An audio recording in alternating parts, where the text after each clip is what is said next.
เอาละเด้อมาเด้อกินกันเด้อบ่ท่าละได้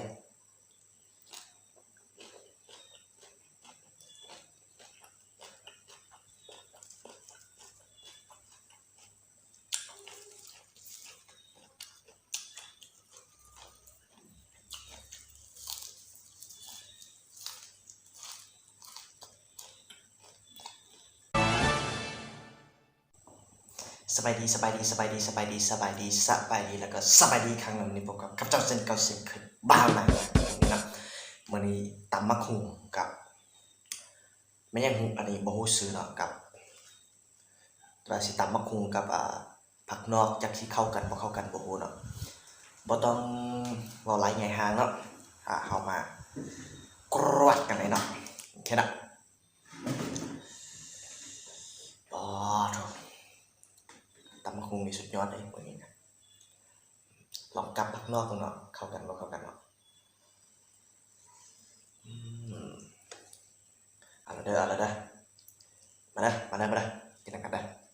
บ่ท่าละได้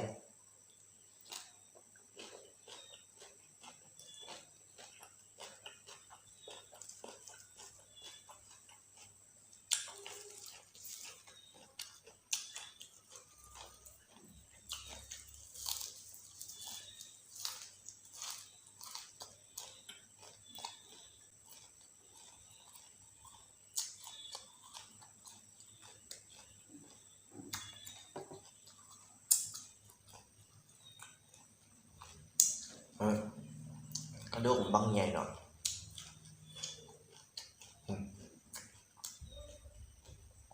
ดุกหมูนี่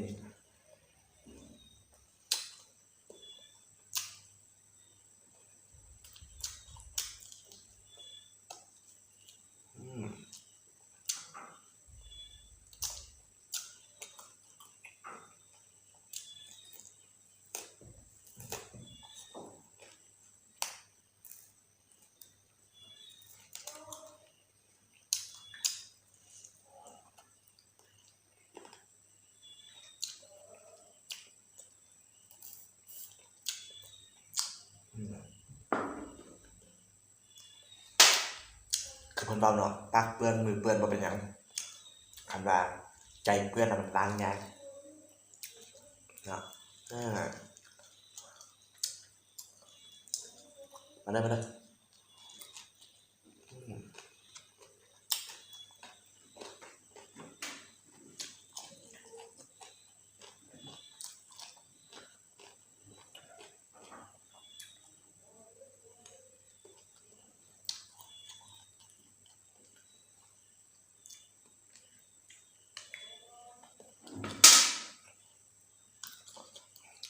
มื้อนี้เฮาบ่ได้ใส่มักนาวกับมักเล่นเนาะ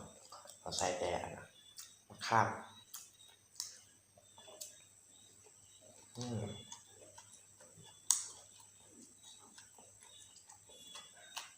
อืมอืม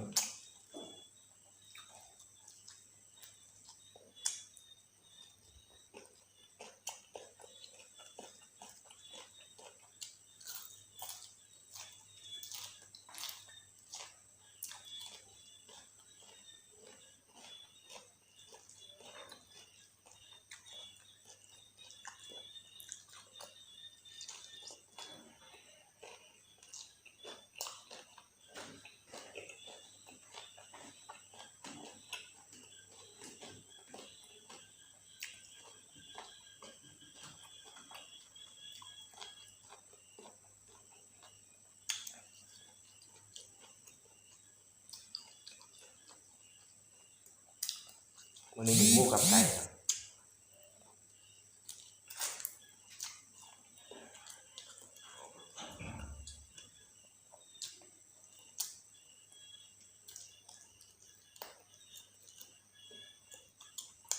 ปนกันเลยอะครับปนกันเลยนะบ่ต้อง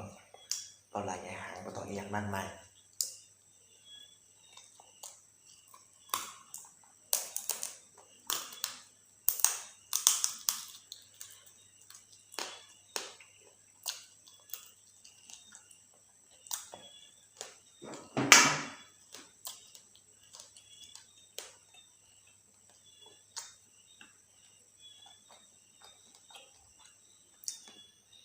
ถึงสิบ่ปนกันจังได๋มันก็ไปปนกันอยู่ในท้องเนาะเออ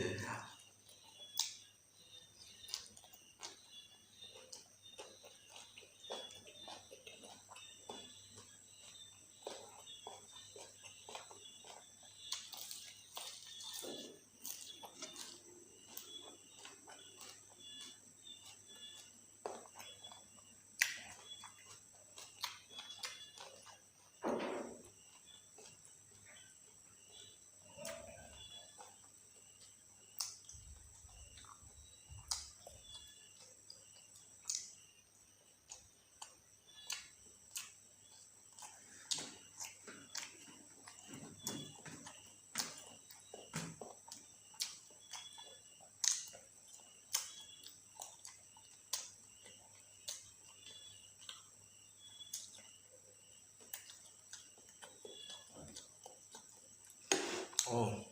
sorry ขอโทษนะเออ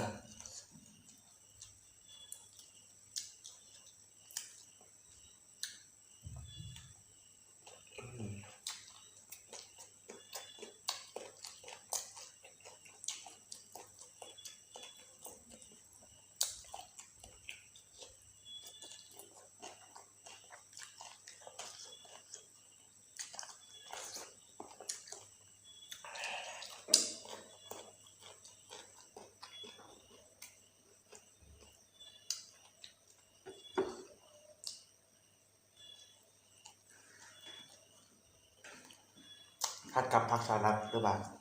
กับหัวกะหล่ำปีนี่นั่นแหละยกโป้นเลยเนาะ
ก็ไปแล้ว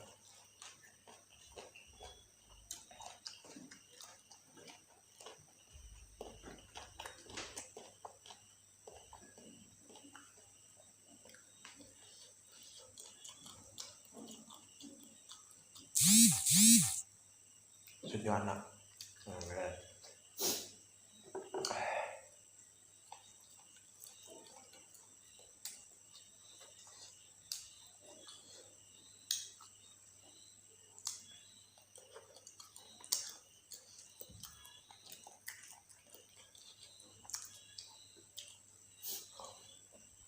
นั้น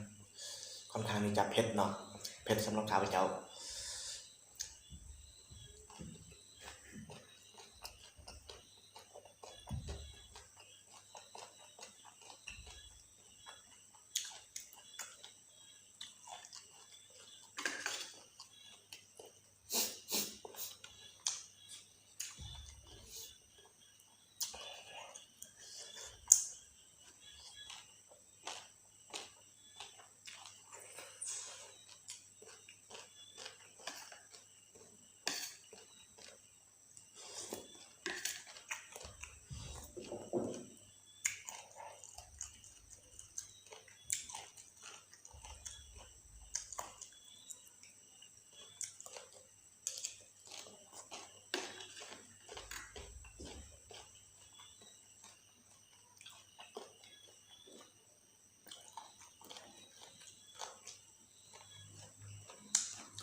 เทนอสำหรับวิดีโอตัวนี้ก็สิพอทำนี้ก่อนเนาะ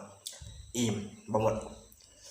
ถ้ามาวิดีโอนี้ก็อย่าลืมกดไลค์กดแชร์กด subscribe เพื่อเป็นกำลังใจในการคลิปต่อไปเนาะวันนี้ก็ไปก่อนเนาะบาย